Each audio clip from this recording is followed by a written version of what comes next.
لكن المفاجأة الكبيرة أنه بعد التسريبات تتحدث عن ترشح جزائري مغربي مرة أخرى لاحتضان مونديال أقل من 17 سنة. الجزائر لا يريد أن تتقدم بترشيحها، ليس لأنها غير قادرة، بل هي قادرة على تنظيم مش أقل من 17 سنة، 17 بطولة في 17 يوم، ولكن تجنبا لوجع راس.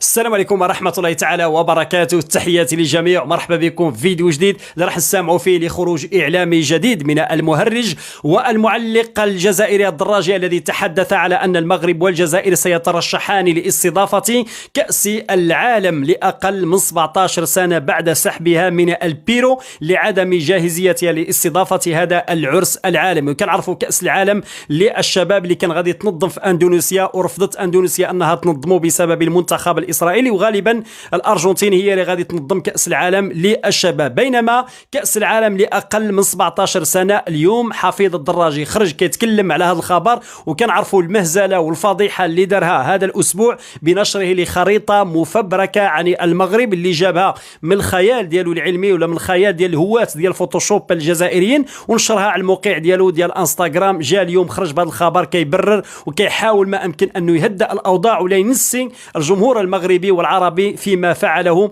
بعد نشره لخريطة مفبركة عن المغرب.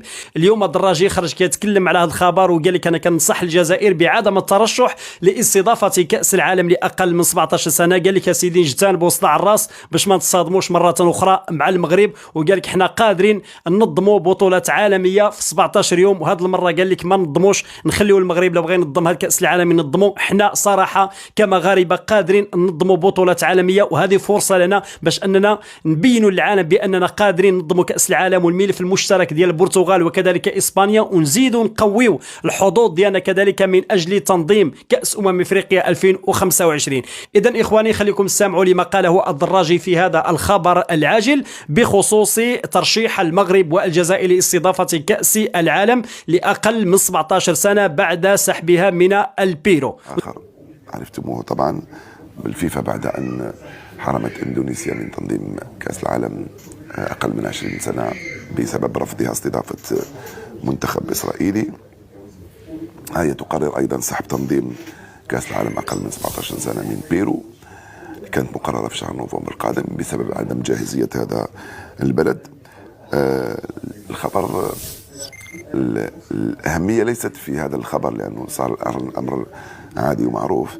بالنسبة لكأس العالم أقل من 20 سنة الأرجنتين ترشحت، بالنسبة لأقل من 17 سنة ملفات لم تظهر بعد. ولكن المفاجأة الكبيرة أنه بعد التسريبات تتحدث عن ترشح جزائري مغربي مرة أخرى لاحتضان مونديال أقل من 17 سنة المقرر في 10 نوفمبر من نهاية هذه السنة.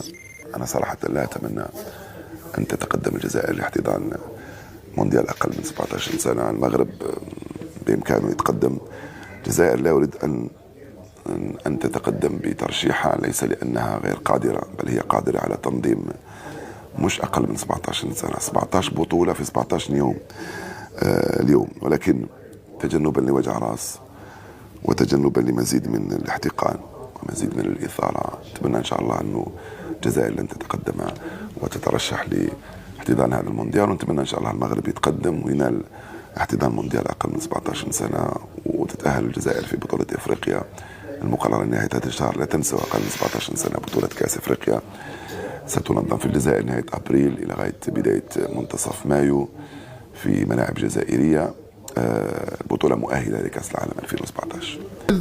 على الفيفا، وتوا الفيفا قاعدة تعيش من أزمة لأزمة بعد ما سحبت تنظيم كأس العالم لأقل من 20 سنة من أندونيسيا، وقاعدة تلوج على وين تتلعب هالبطولة هذه، رغم اللي صاروا 2 ولا 3 ترشحات، لكن التو مازال ما تعينش البلد اللي مش يعوض أندونيسيا. ينضاف الفيفا البارح سحبت تنظيم كأس الناشئين من البيرو، والسبب كون البيرو ما هيش جاهزة على مستوى البنية التحتية. فما ملاعب مازالت ما جهزت، مازالت ما هيش حاضرة، ولذا الفيفا قررت باش تسحب تنظيم كأس الناشئين من البيرو. تو ولاو عندها زوز كؤوس ما بلاش دول منظمة باش تحل كما يقولوا فيها طلب عرض جديد ومش تلوج الفيفا. شوفوا المشاكل اللي قاعدة تعاني فيها، أول مرة تحصل في تاريخ الفيفا كون زوز دورات نتاع ناشئين وأقل من 20 سنة بملاش بلدان باش ولو في اللي تحت ال 20 سنة. فما دولة من الأمريك اللاتين وفما المغرب الشقيق اللي عبر عن استعداده لاحتضان كأس العالم هذه. إن شاء الله يلقاو زوز بلدان باش يحتضنوا الكأس الناشئين وكأس الأقل من 2